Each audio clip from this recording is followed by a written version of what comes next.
All right, what's up, YouTube?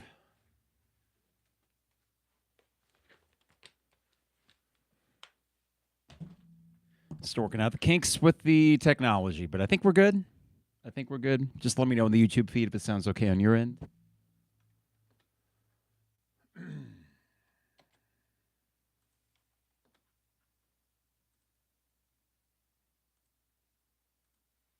All right, check 1 2, check 1 2.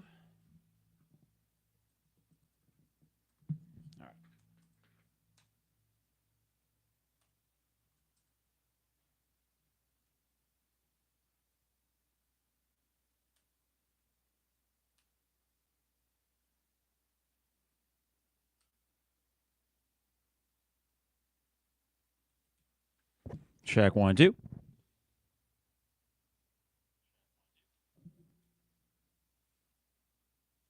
Let's do it.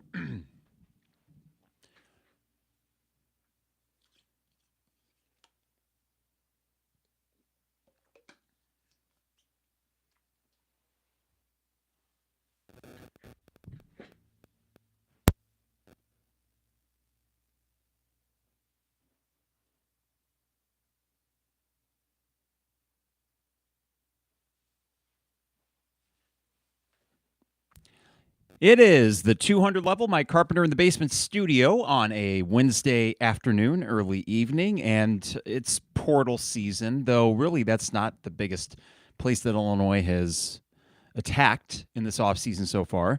It's actually been the international game, and it has worked out pretty well so far for Illinois basketball under Brad Underwood, and it looks like it might do so again.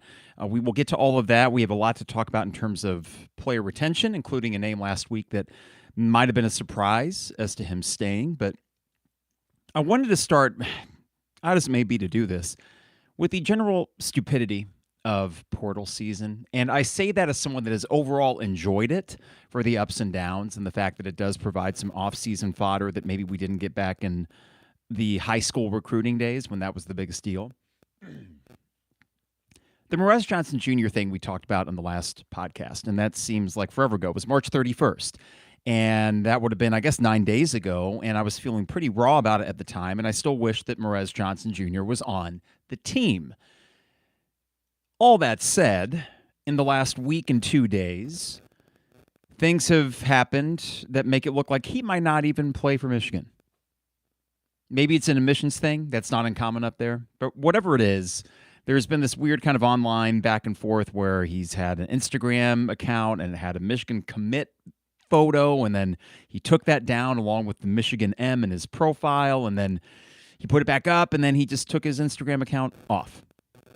And we aren't really hearing anything from Morez or Morez Sr., which we heard plenty from them at the end of their run in Illinois. And it just struck me, the overall stupidity of this portal era, as I was texting Trevor and Isaac, and this is not a thought that I just thought of this spring, but it occurred to me, do these guys have any friends? Do these guys go to class?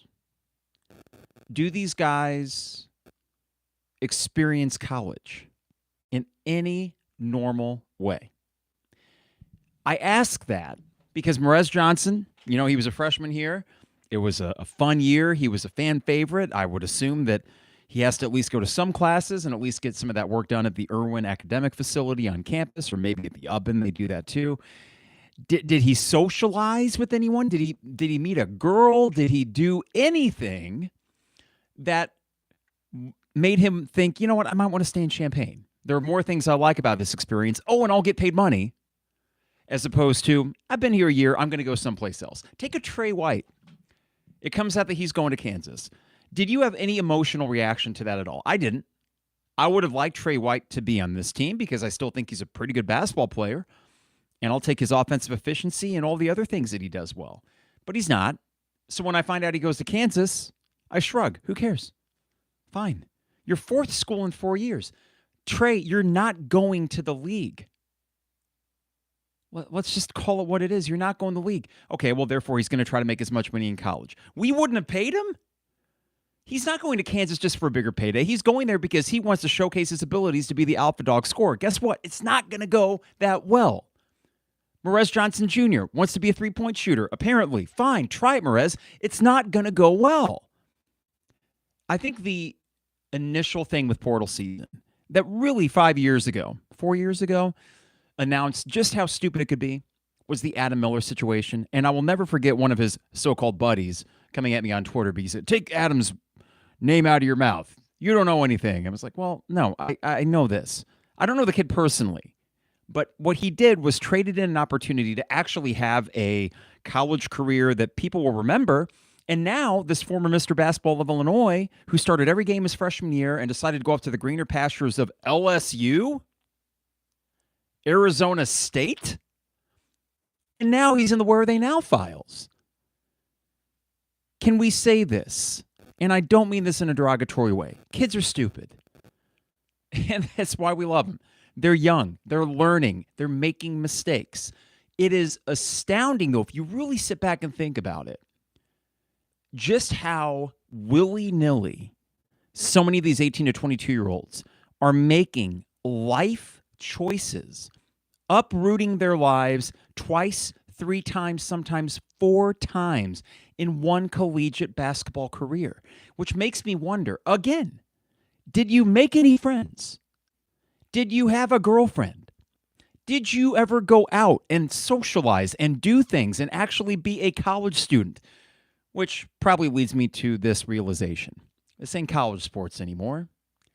And I appreciate the truth behind that. I appreciate the fact that we don't need to pretend that these guys are not money-making figures for their university or their university's athletic programs. I like this sort of straightforwardness of that. But the just haphazard way in which Morez Johnson Jr. says, I'm going to go to Michigan. And then it turns out he might not ever play a single minute for Michigan. Did you think this through? Short answer, no. Not really. And now whether he does end up playing for Michigan or he plays somewhere else, I could totally see him going the way of Adam Miller. In other words, these sort of wayward spirits. I mean, we all have met them in our lives beyond athletics. I'm just talking human beings. Some people, they're just never happy. And they're always looking for the next thing. When in actuality, sometimes, God, if you just stick it out, and if I sound like an old person yelling in a cloud, I understand that. Trust me, I got issues with Brad Underwood and the fact that we aren't retaining enough guys. And Morez was one that stung, and it still might sting next year. You could use a guy like that, but I also am not going to let Morez get off scot-free here and not question just the utter lack of thought in what he probably put into this decision. So, I mean, good luck to them. They're kids. I don't want any of these to be life-altering decisions for the worst. I don't want it to be something that completely debilitates their ability to go have a successful career. But it just really struck me, and I think it was the Morez thing. Maybe he's going to play for Michigan, maybe not. It was also the Trey White complete lack of emotion I had finding out he was going to Kansas. Kansas! Bill Self. That should register. A former Illinois player is going to play for Bill Self. It doesn't. It doesn't register anymore. And that was when it really hit me that, oh, this is so stupid. Just whatever. Okay, fine. Go make your money. Is it all about the money? Sure. I think that's fair. If I was offered a substantial raise to go teach at another school, of course I would at least consider it, if not do it. But this is where I wonder, and I kind of hope, when revenue sharing comes into play here, and hopefully the wild, wild west days that we're currently in just become the Wild West, that we see naturally a bit more retention just because there's not this inclination to jump.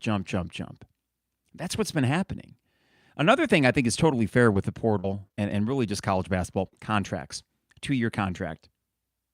Sign a contract. You want to be a big boy and make you big dollars, you should have to also abide by basic employer-employee things. Listen, again, straightforward, you're getting paid for a service. You are making money for your university.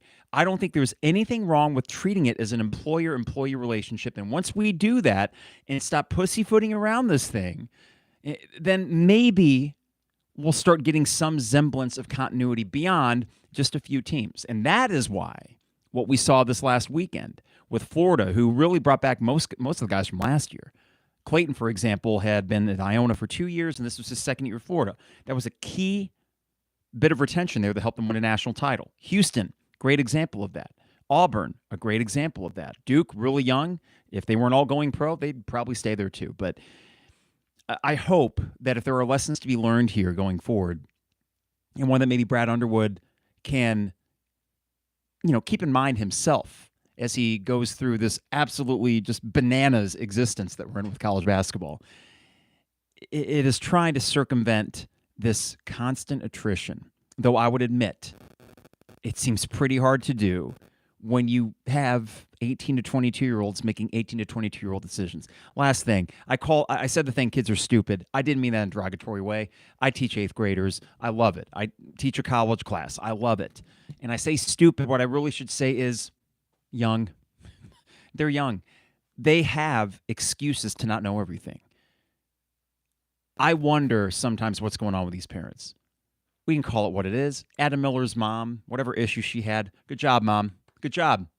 Your son ain't going to be an NBA player. Not that he would have been here necessarily, but he didn't exactly help his stock along the way. And for what? You uproot everything, and for what? It just makes you wonder. And what kind of advice these kids are getting from their parents. I only say this because, when you're a teacher, you do have interactions with parents, and most of them are still very good. Some of them are not. And parenting, as not a parent myself, I'm sure, is a very hard thing to do. But one requirement of being a parent, if you choose to be one, is to try to set your kid up for success and try to, when needed, give them some sound advice. Do we really think Morez Johnson Sr. is some sort of wise sage that made a really good decision and, come on, son, go play for Michigan? Oh, what? Admissions office? What? Again, if that's in fact what happens. Bad advice from the people closest to them.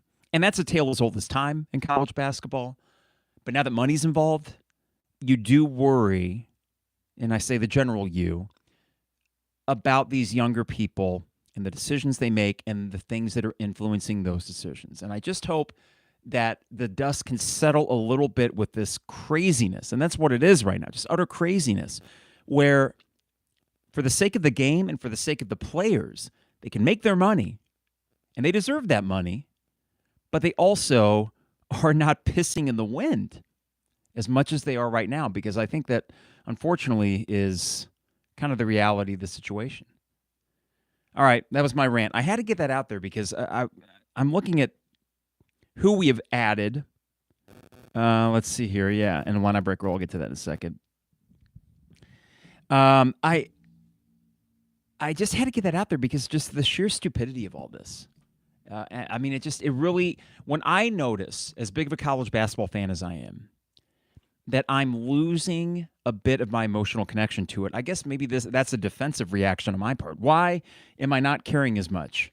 Well, I still care. I was upset when we lost, and I was happy when we won this year, so I still do care.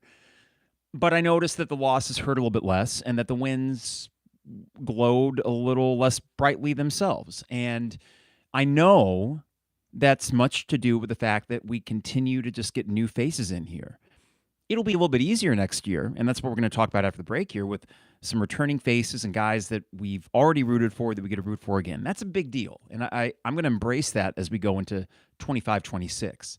But it's something that even as fans, I think that we're kind of reconciling with. So if you were pissed at Morez, or you still are, that's fine. That's every right that you have as a fan. And I've tried to ask myself, what is a fair bit of criticism to throw the way of these young people? Well, I'm sorry, everybody, but when we start talking hundreds of thousands, if not into the millions of dollars, I'm not going to treat them with kid gloves anymore. They're paid professionals, and I think it's okay to talk about it as such, even if it is your favorite college or university's name on the jersey. All right, the 200 level is brought to you by Hamilton Walkers. Visit them in downtown Champaign. Steak, seafood, and spirits. Just had it a couple weeks ago. It's pretty cool to see the love that Hamilton Walkers gets. I know that the new James, God, who was the new guy? Illinois football. One of the Wisconsin transfers.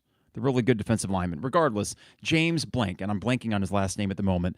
YouTube chat, help me out.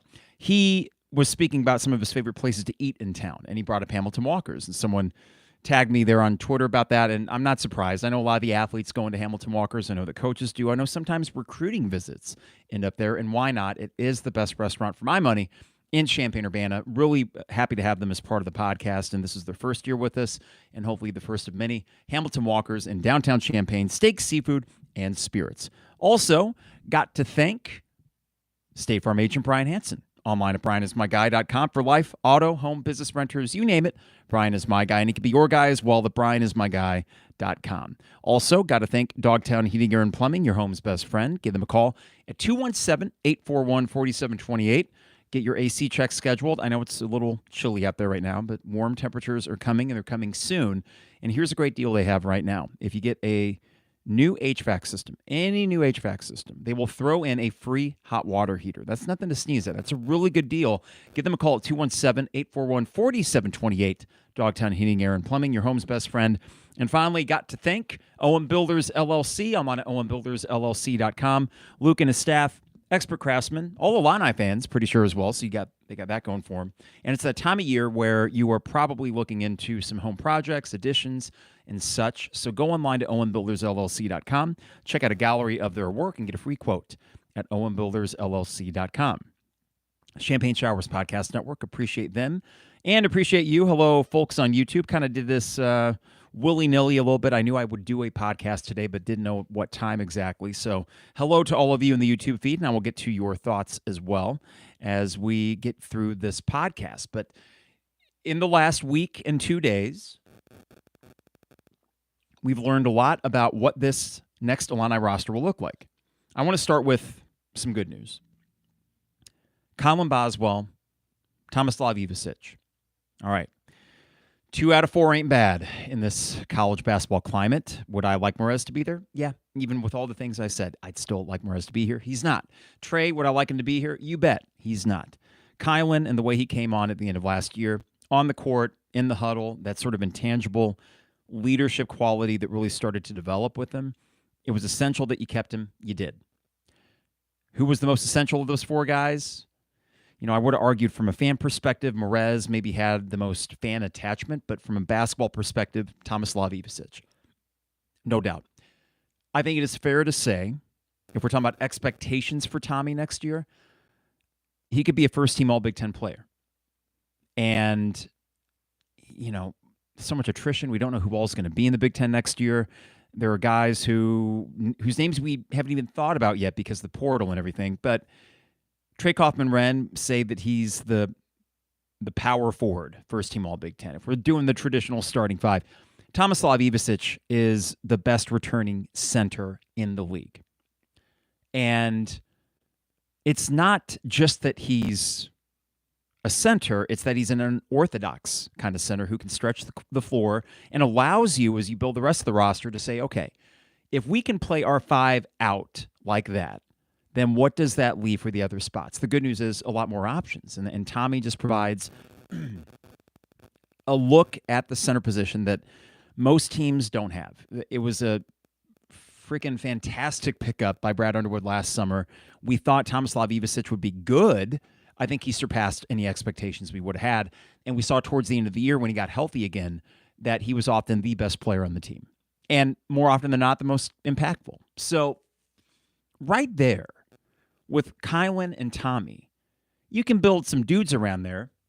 Chances are you're going to be good. And I do want to start with this because the constant conversation, I think, with Brad Underwood, whose name, of course, is going to continue to get brought up here. The conversation exists because he is a good coach who wins a lot of games. And I expect this team next year to win a decent number of games. I mean, their floor already is raised quite a bit by your point guard and your center. Build around them, you'll figure it out. The question is the ceiling, and that is where the rest of this roster addition of the last 9 days gets kind of interesting. Ty Rodgers announces he's coming back, and good old Ty, what a way to endear yourself to a fan base, then do it on the day that Morez commits to Michigan.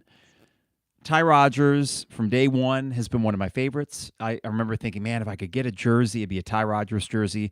Glad I held off on that, just in the off chance he had transferred out. But now maybe that's the guy you get.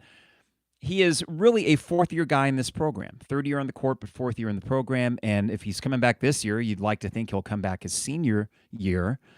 And I think there's a place for Ty, and I think there's a significant place for Ty on the court. We saw this year, this team didn't lack playmakers, so to speak. Will Riley especially came on at the end. KJ, as rough as he might have been in the last couple months, was still a playmaker. And Thomas Law made shots, and Trey White could get you a bucket. You had guys that could get you buckets, right? That wasn't the problem. How many dogs did you have? And I'm talking DAWGS dogs did you have on that court? And Kylan was one of them. I thought Trey was at certain points as well. That's why I would have liked to keep him. But if the trade-off is you lose Trey, but you keep Ty, I know Ty is not nearly the all-around offensive player that Trey White is. I do think there are intangible qualities to Ty Rodgers, though, that makes that loss of Trey hurt a lot less. I think there is immense value, and I would imagine Brad Underwood knows this, after the way this season unfolded, in having a guy like Ty, not just on the bench, but on the court, and on the court quite a bit. I don't know if Ty's going to start. I think that kind of depends on how many other shooters you have in your starting lineup, and we'll get to the other Balkan guy in a bit here. But two others, in fact. But he is probably a 25-minute-a-game guy. And I have no issues with that. When you saw Ty as most effective in the Elite Eight team, it was when he was kind of playing down by the baseline. There was a lot of good action going when you would have Damask basically running point. You'd have Terrence at the 2. You'd have Coleman as a small 5. And you'd have Quincy, who could shoot the 3 as the 4. You know, he could be out on the perimeter. And Ty would just sort of cut around the baseline. And he'd get some easy looks at the hoop, and then his free throw percentage improved to mid or low 60s. If he could somehow get around 70 this year, I think that's a fair goal for someone that had an entire offseason to work on it. No one would expect Ty to come out and be a double-digit scorer. He doesn't need to be. I think what Ty needs to be is himself. And that's a guy that rebounds, that's a guy that gets layups, and he defends. And I think within the course of a 5-out offense, you can still make it work. I mean, again, it did for extended parts of that Elite Eight season. There were moments, like against Purdue, the first Purdue game. Actually, Ty was pretty good the second one. And UConn in the Elite Eight, Ty was not really playable. Are you going to run into situations this year where that could be the case? Maybe so. And that is why, sure, you'd like to maybe put an NBA prospect in place of a Ty Rodgers, but that's not realistic. Not every guy on this team is going to be a double-digit scorer. Not every guy on this team is going to play in the NBA. That's okay. Is Ty Rodgers a winner? Is Ty Rodgers a guy that you want on your team? Yes. Is it the biggest addition of the offseason? No, it's not. Does it make me feel good knowing that I get to watch Ty Rodgers on the court for Illini basketball again? 100%. I think that was not quite a coup for Brad Underwood, but it's a big addition. And it's kind of a weird roundabout addition because he was here already. He hadn't gone anywhere, but he was just on the bench. And we all assumed, I mean, myself included, that he would probably not be here, that this was a Sincere Harris situation where he redshirted to retain another year of eligibility, was going to work on things, and then he was going to go off to a place that was a better fit. Well, as it unfolded, with Morez leaving and with Trey, and actually Morez leaving does play a role in this. The concern would have been, can you play Morez and Ty together? And I don't know if you could, because then you get in a really clogged up lane for the kind of offense that you want to run. Well, now that's not really the case when you consider you got the Ivisic brothers and you got David Mirkovic, and all of those guys can play on the perimeter. So this does open up something for Ty. I think it can create some interesting mismatches for the defense, and I think he's going to be good. I know what Ty is. He had a year off. I had no doubts that he worked really hard this offseason. Is he going to be a plus offensive player? I don't know. Is he going to be serviceable? Yes, he is. And everything else he does, it's just invaluable. So I'm really happy that he's back. And maybe maybe I should get a Ty Rodgers jersey because he didn't have to stay here. I know he's going to get paid to do so, but is he going to be one of the top 5 highest paid players on the team? I somehow doubt it. There's some loyalty being expressed there from someone that doesn't need to necessarily give that loyalty. And I will take any little sliver of that in this day and age of college basketball. So it's great to have him back. All right, from Illini Brickgirl, speaking of Ty, he has a similar glue factor to Kylan. I think Illini Brickgirl, what I do like is between Kylan and Ty, imagine them in a huddle. Talk about like a no BS huddle. Those are 2 guys that have the attention of the locker room. And this year, Kylan really adapted into that role, and I thought very well the last month of the season. Post-Duke, he was the galvanizing force. That will carry over. I have no doubts about that. Also, the great storyline, the hometown kid finishing off his college career at Illinois. Kylan was a 5-star point guard for a reason, and we saw that towards the end of this year. And you have between him and Tomi 2 potential first, certainly second, all Big Ten caliber players. I mean, again, that's a start, guys, and Ty, not a bad one to add there. If we want to call that the core 3, that's fine. I'll throw Jake Davis out there right now.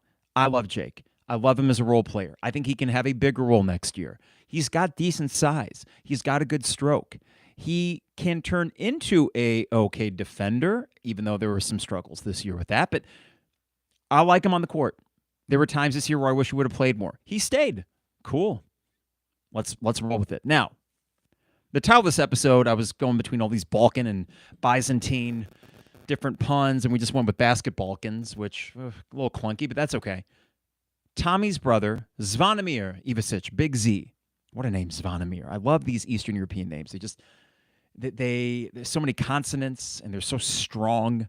There are 2 kinds of languages that I find fascinating. It is any sort of Eastern Bloc. I know that doesn't exist anymore, but those Eastern Bloc languages, the Slavic languages, right? And Japanese. They, to me, have the strongest names. They're really cool looking and sounding names. Zvonimir comes in, struggled towards the end of the year for Arkansas. There was a hand injury that I know hampered him late. He was inconsistent, but he also was capable of dropping 26 points in a game while still getting 5 blocks. This actually happened, 4 or 5 blocks, in the same game.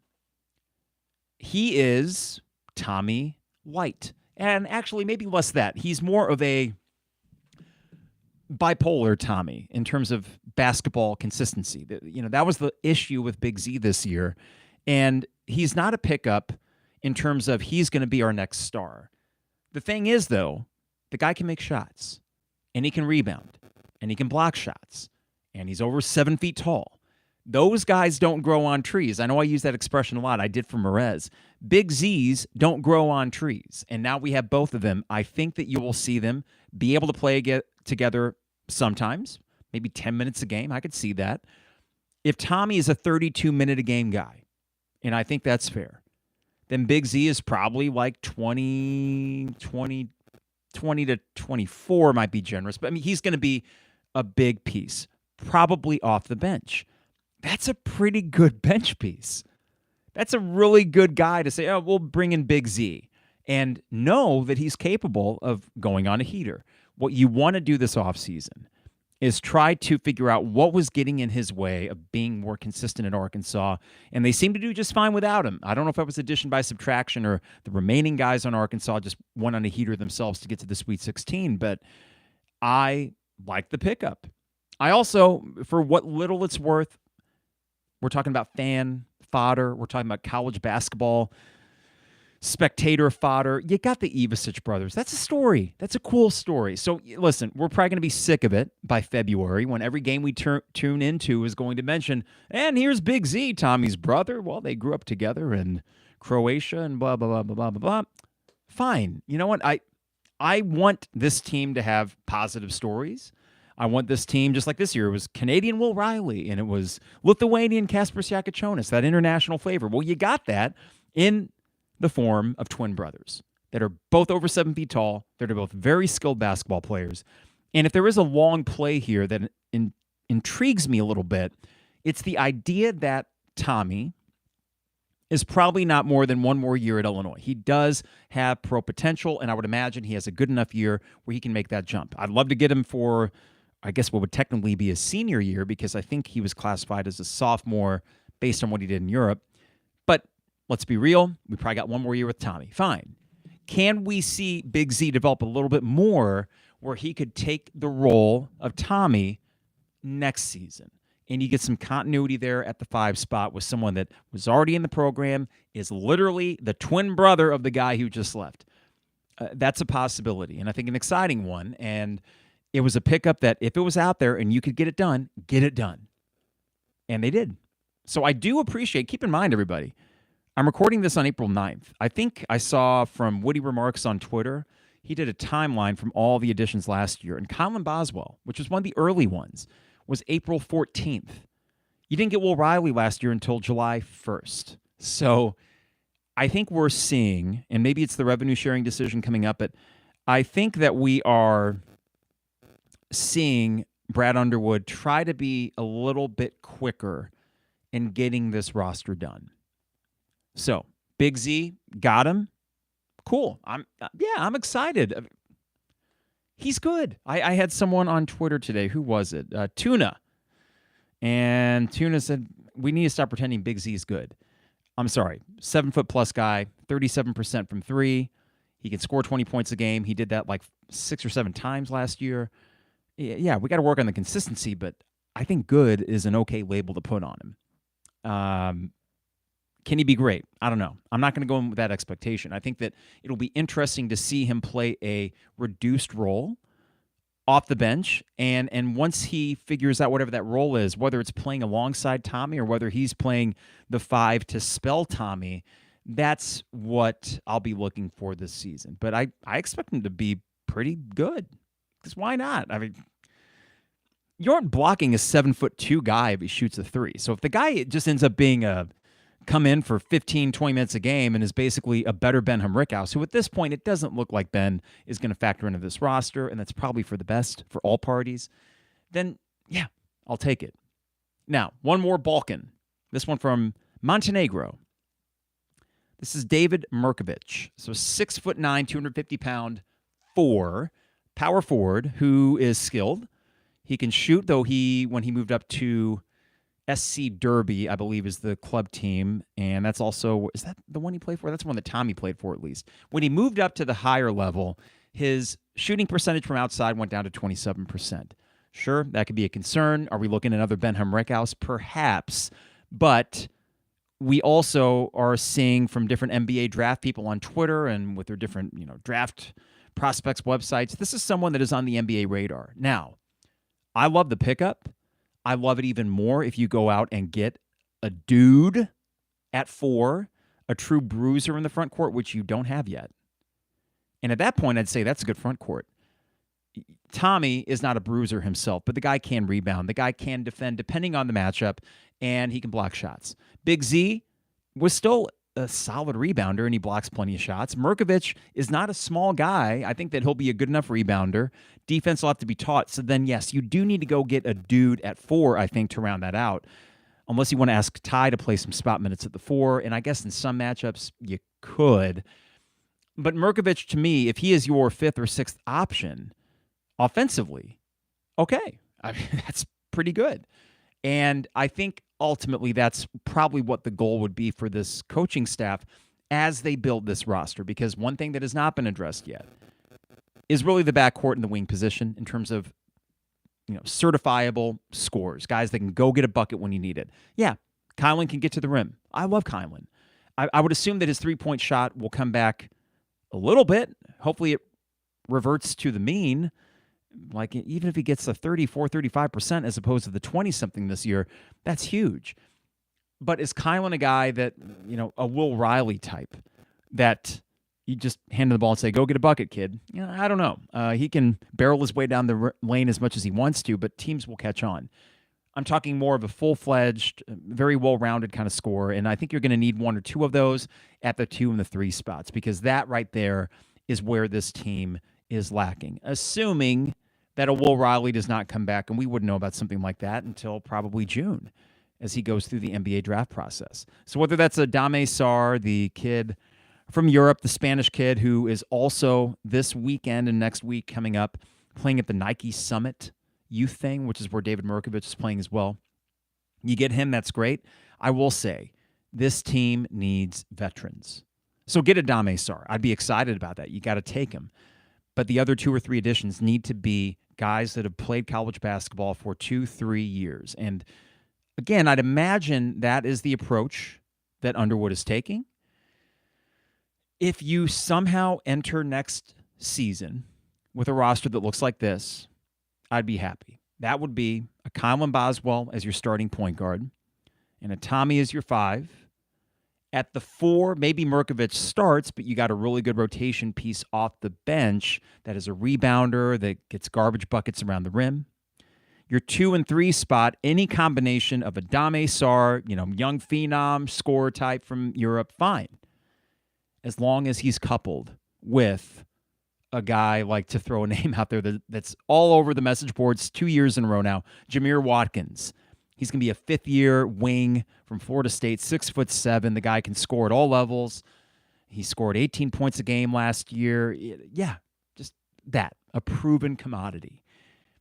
I'd roll with that. And I think that'd be a good team. I think that would be an easier team to root for in many ways than this year because maybe the ceiling isn't as high, like going on the road and beating Oregon by 30. But are they going to be the kind of team that would lose by 20, 4 or 5 times in the course of a season? That would be harder for me to imagine with the team that has at least a few guys coming back, talent in other spots. Now, all that said, we can talk about roster addition. I know I have said this repeatedly. My concern with Brad Underwood is never getting dudes. That is never my concern with Brad Underwood. He's going to get dudes. He's going to make tournaments. That alone right there is a really good place to start as a basketball program. So in this time of absolute turmoil in the world and national news, I appreciate any semblance of consistency. What Brad Underwood is consistent at is getting dudes and winning 20-plus games every year. So here's the positive in my mind. With Brad Underwood, it's not about taking a sledgehammer to anything. It's about taking a scalpel and refining your approach. One thing that is yet to happen this offseason, any changes to the staff that we know of. And that might take time. It might be something that he's looking into. Maybe that's not his top priority when he's trying to get guys, but we could get all the dudes in the world.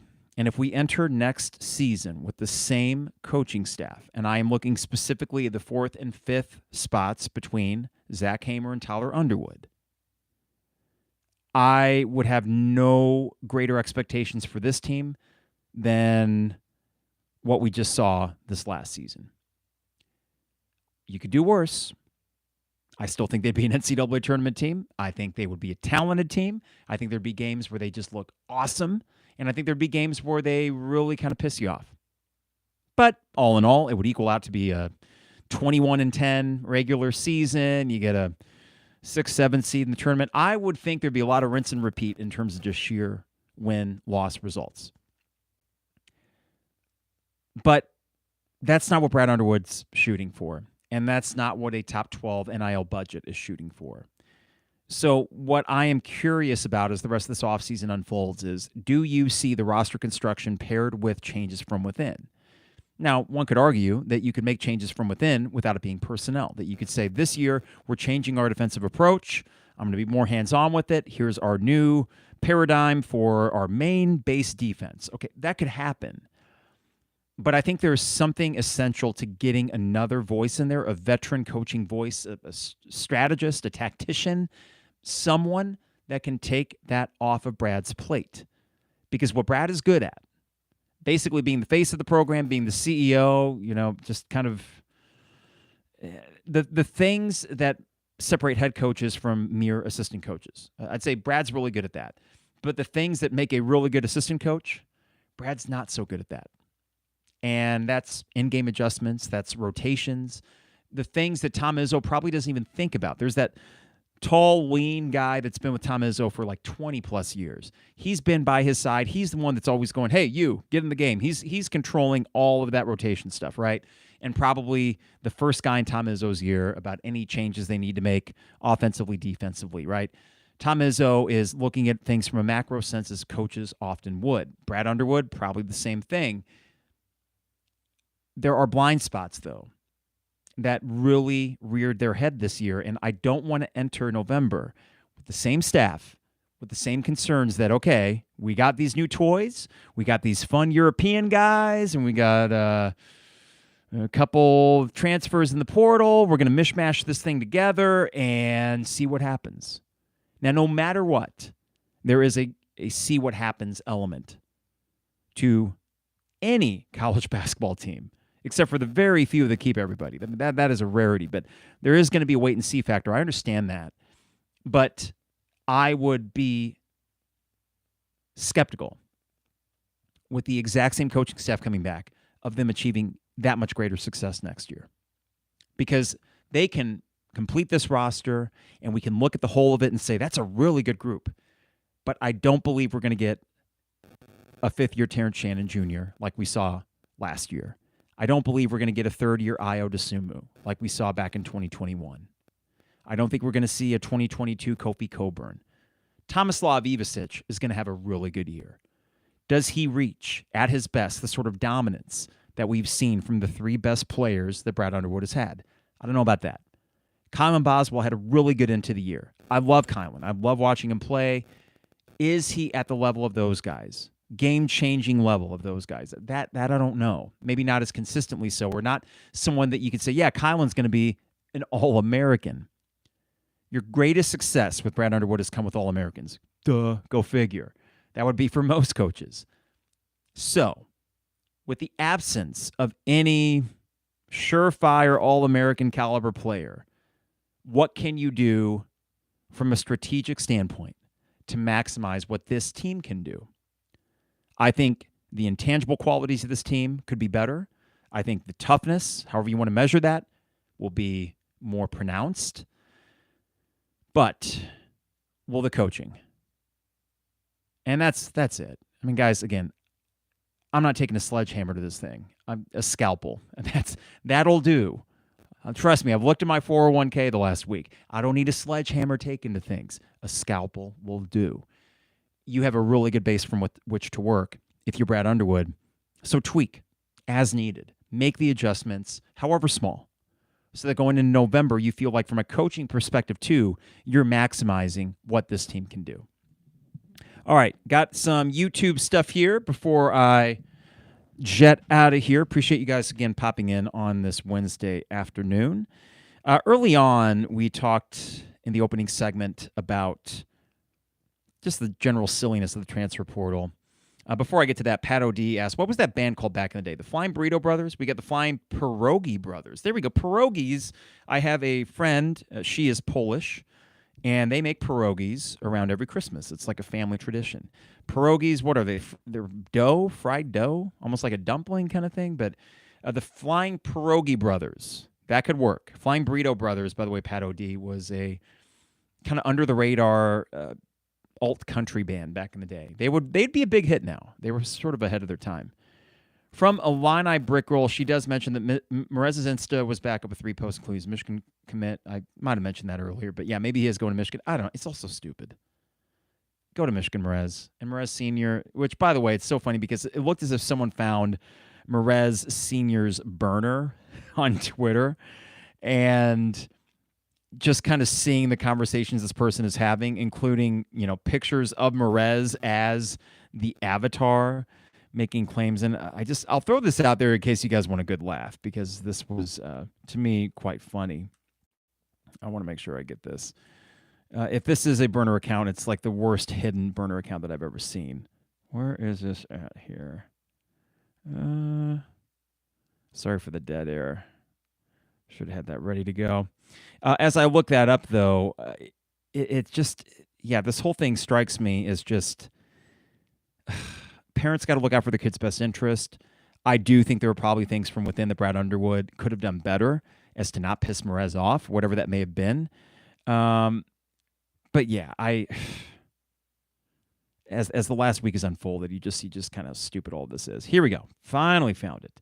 Okay, so the burner account, as theorized by a Twitter user at the Oski Powwow, is Lamont Dallas. Now, Lamont Dallas on Twitter has Morez's picture as their avatar. And Lamont Dallas, I got to follow this guy because it's absolutely brilliant. He was called out as being a burner account, and he said, y'all let Antigua come in and kill the whole culture that was built off dogs. Tim Anderson and Frazier brought the program back, all these soft-ass overseas players. Could that be Morez Sr.? The mystery. Yeah, Lamont Dallas, let me give you the follow in case you want to get a good laugh. Lamont Dallas, 87596. He's been on a tear recently. He is, he reposted Morez's "Control What You Can Control" tweet. Apparently he doesn't control the admissions office at Michigan. Even if he does end up playing there, sounds like that might have been a hiccup. I retweeted something about how a 3-minute highlight video of David Mirkovic doesn't move the needle that much for me. Listen, I loved watching Morez play. It could also be the fact that he got bad advice. So, and by the way, Morez, as much as I liked you aren't playing for my team, so I hope you get your ass kicked plenty next year, and I hope we kick your ass. I mean, that's what it is. Like, you're getting paid handsomely to go play for freaking Michigan. I hope we kick your ass. Best of luck. Not. Okay, Illini Brickroll mentions some other things there from that tweet account. Again, it's funny. Lamont Dallas, and you always know what these numbers, 87596. Lamont, DALL, 87596. Always be leery of any Twitter account that has like a succession of 5 or 6 or 9 random numbers at the end of it. They aren't birthdays or anything. They're just random-ass numbers. All right, in the chat thread. From World964, athletes and their families live in an entirely different world than you and I. Yeah, I'm gathering that, World. It certainly does appear to be the case. They got to look out for number one. They got to maximize the amount of money they can make right now. I understand that. Morez was going to make money at Illinois, quite a bit of it. Trey White was going to make money at Illinois. So it's more just this, I'm not going to make $400,000 more dollars. Well, of course, that's nothing to sneeze at. But again, it just strikes me that we're at this place where there's no other considerations. I mean, think back to your college career, for lack of a better term, or your years in college, and the friends you made, and the dorm you lived in, and then the apartment or frat sorority, whatever, and all the memories that you made. Do these guys have any of that? I truly wonder that. You could make the argument that there's something cool about being able to go experience 4 different campuses and 4 different schools in 4 years. I suppose. And maybe they can just make friends anywhere they go. And they stay in touch with all their previous players. I mean, I can't pretend to know what that is like, let alone to know what it's like to be really talented at a sport. But it just strikes me as like, good God, man. Like, pick a place and go there. As opposed to, I'm going to go to 4 colleges in 4 years in my quest to become an NBA player, which is not going to happen, but by golly, I'm going to try. Also from Illini Brickroll, the emotional connection to this team is hard to build when the turnover happens so often. That is true, Illini Brickroll. That's why Tomi, Kylan, and Ty, and sure, Jake Davis, they give me something. It's continuity. I wish there were more of it, but at least it's not nothing. From St. Dominic's Rosary, I blame Brad. Brad doesn't even try to keep the players from leaving. If Brett Bielema was the coach of Illinois basketball, Morez would still be on the team. St. Dominic, what I talked about in the last podcast, and I agree with this, I think that Brad could use some more tact. Would it surprise me if Brad is fairly quickly, screw you, get out of here? Would he say those words directly? I don't know about that, but Brad does not lack in confidence, and I would not be surprised if he has a sort of my way or the highway, period. Okay?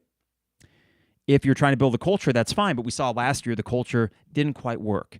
And the everyday guys thing doesn't quite work. I really wish they would just drop that regardless, because it's not apropos of the landscape of college basketball right now. Regardless, I do think that Brad is culpable for this, and I do think that this is a consequential year for Brad Underwood, off-season and regular season ahead. And the questions that many Illini fans have that got louder than ever this year as to his coaching ability in game, I think will be on the forefront from game one.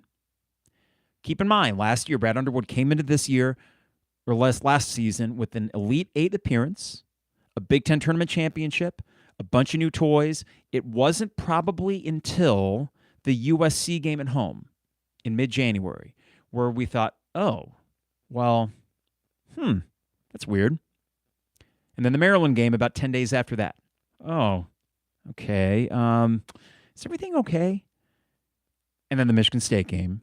Oh, hell, the games at Nebraska, at Rutgers, it was every other game was bad. Didn't have to be that way. So that raised questions, and those will persist. You are entering this year with a fan base that will be more show me that you correct the issues that plagued last year's team. And if we see issues early on that are yellow flags or just, things that are a little bit perturbing, they're just going to register that much more, I bet. St. Dominic's Rosary continues. Brad has resorted to getting paid mercenaries from Europe. The state of Illinois high school basketball is not involved with the University of Illinois. Brad can't get American transfer players. Well, we'll see St. Dominic. He did get Kylan and Trey last year. The Europe thing is debatable, but Gonzaga has had plenty of success with international players. The Europe thing, to me, is not the issue, St. Dominic. It is keeping guys. So Kasper Siakachonis was not a first-round pick from the minute you got him. And if he was borderline. But then he moves up the draft boards pretty damn quick when people saw him on the court. And by mid-December, he was a lottery pick. And people were like, how'd that happen so quickly? I don't think Brad Underwood would have expected that either. Maybe David Mirkovic, the same thing happens. If Kasper's is a 2-year player, I don't know if I'm considering them paid mercenaries from Europe as much. It feels that way because of how quickly he's leaving. Will Riley from Canada, probably a 1-year guy. If you got Will back next year, yes, I think that does change your expectations. I think Will would absolutely explode next year and be a first-team All-Big Ten player and be a potential All-American. And I do not use that lightly. I do think he's that kind of talent. When you say he can't get American transfer players, St. Dominic's, you are fair to say that so far, we're talking about the additions, right? It's Big Z and it's David Mirkovic. And Dame Sarr looks to be another one. I need to see like a Jameer Watkins type. And whether it is a Jameer Watkins, 5th-year guy from Florida State that scores 18 points a game, or some other 4th or 5th-year guy from a Power 4 school that is a proven commodity, I think it's fair to say, hey, we need dudes that have already done this at college basketball and done it at a high level. So that's fair, St. Dominic. All right, from St. Dominic, not a Ty fan. Come on now. Come on. We love Ty. If it's questions, St. Dominic, about Ty's offensive ability, I get it, but I'm a big Ty fan. From World 964, everyday guys, if Kelvin Sampson can't win a championship after beating the best team, Brad certainly won't. Even with a great coaching effort from Sampson. The basketball gods are against him. That's okay. I don't really have as much beef with Sampson as like a Bruce Pearl. I think Sampson's just unbelievable coach. I mean, that's just a fact. What he's done at Houston, you look at the record there, the fact he made a Final Four, and then he made a title game, and he should have won this one until his team just started pissing down their leg late in a very uncharacteristic way. So tough. Talk about culture. They got it. They got it in a way that Illinois does not. So to me, it is parallel tracks this year. There is a win-loss tangible track, and there is a toughness, culture, intangible track. How do you marry those two things in this era of college basketball? It's not easy. I wouldn't pretend that it is. And Brad Underwood, I know, would love to marry those two things and say, this is Illinois basketball. So far, under Brad Underwood, Illinois basketball has been objectively very successful in the Big Ten. In the Big Ten, still, I think, right? Maybe most wins in the Big Ten. I think that still applies in the last 6 years. Nationally, it's another story. You had an Elite Eight run, but that's still the aberration. And it would be foolish to expect that every year. It would be foolish to expect second weekend trips every year. But what I have come to expect is a not-so-graceful bowing out of the tournament in double-digit, excruciating fashion. And until that changes, that's now the bugaboo. The bugaboo for Brad Underwood is not Big Ten play. We know what that is now. Fans get greedy. Expectations change. And I say greedy. I don't think it's greedy to say, hey, Brad Underwood talks about national titles. We want to see things working towards that. So far, this roster construction has been fine. National championship caliber? No. And I don't need it to start there. I don't need to go into next season saying national title or bust, because that's not reasonable.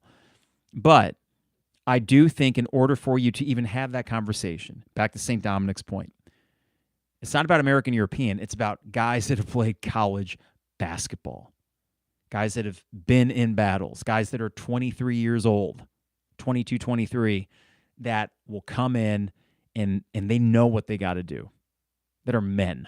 Because 18, 22, 23, it is a world of difference in so many ways. And I can only imagine in college basketball, David Mirkovic is a talented guy. I imagine he's going to be pretty good for Illinois this year. You know, I could see him be like an 8-6 guy, right? Contributor, solid player, one that you enjoy watching, one who has some games where he's not effective. You need guys that have been 3-4-year college basketball players where there is the consistency and there's the shot-making ability, and they're just dudes. Because when I saw the Final Four, what did I see but just a bunch of dudes? I say that Brad Underwood, he gets dudes. Well, he's trending more towards skill. Skill's great. You need dogs. Ty's a dog. He's not particularly skilled. You kind of need the marriage of both of those things to get where you want to go. And that would fit with both the on-court win-loss track, the tangible track, and then the intangible culture track that I was talking about. So, hey, consequential offseason, big regular season to follow after that. And we got, 5 months? No, 7 months, essentially, before we even play a game. But this is where you make your hay. This is where you get your roster established. It's exciting, excruciating, annoying. It's all those things. It's portal season, and we haven't even really tapped into the portal yet, though Big Z, I guess, would be one such addition. All right, so what we're going to do is we will be around because things will happen. I wouldn't be surprised if this podcast is deemed irrelevant in the next 24, 48 hours because Illinois goes out and gets a dude. But I'm not going to necessarily come on every time they add somebody. I'm going to just try to come on maybe once a week. And knowing the way that this stuff works, the offseason, it could be through May. It could be into June. And we will just kind of continue to gather our thoughts whenever there's movement, significant movement that changes the roster going forward. Maybe there's coaching changes. There should be. Brad, come on. Listen, OA, Orlando Antigua, and Jeff, you keep them. They are your recruiters. They're doing a really fine job of that. Tyler, spread your wings, man. Spread your wings. Go. You're going to get a good gig being an assistant somewhere. You shouldn't, by the way, you shouldn't want to coach under your dad for more than a couple years anyway. Like, if you're going to make a name for yourself, it's not going to be under your dad. Kelvin Sampson's kid, I know he coaches under Kelvin. He had been a few other places before that too. Tyler, just from a becoming an adult perspective, because he's still a very young man, needs to go coach somewhere else. I'm saying this outside of anything to do with the offense he runs. And by the way, whatever offense he runs, you're his dad. I hope you listened to him and learned a few things, and you can't implement that yourself. You're the head coach. You've had plenty of good offenses, regardless of who's been there. Stephen Gentry ran a great offense. Tyler Underwood came up with some metrically very good offenses. Brad, did you learn what they're saying? Say, okay, son, thank you for all the pointers. Now go coach at, I don't know, who's one of Brad's friends? Go coach at Kansas State, where I started. And Tyler would get a job. It shouldn't be here. Can we call it what it is? It shouldn't be here. Optics aren't good. You don't need it. More headaches than needed. No. Clear the air. Let Tyler go elsewhere. Fair. Zach Hamer, go back to cutting up videos. Whatever. It's no offense. You have a program that aspires to win a national championship.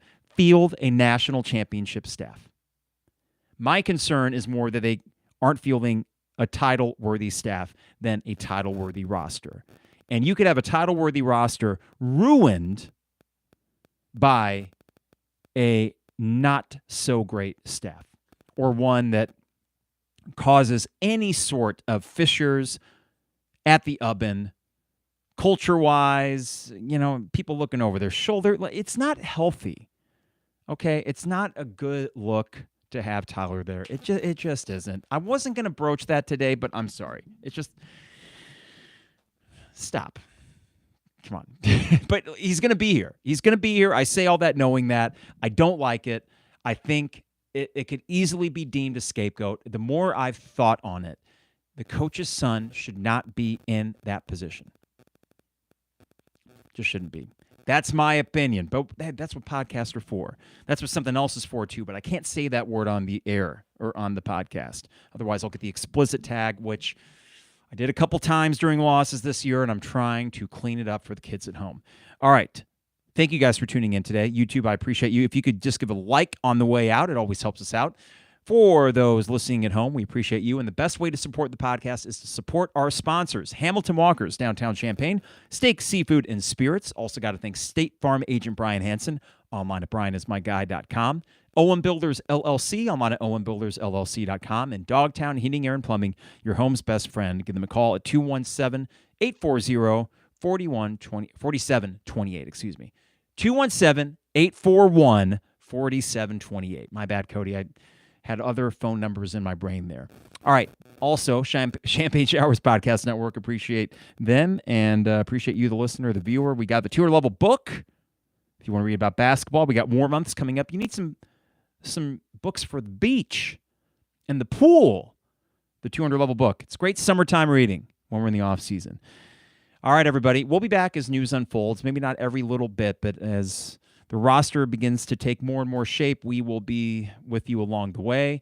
And hopefully in the next week or so, we get even more good news as Brad Underwood figures out what the next Illini basketball roster will look like. Take care, everybody. We'll see you soon. It is the 200 level.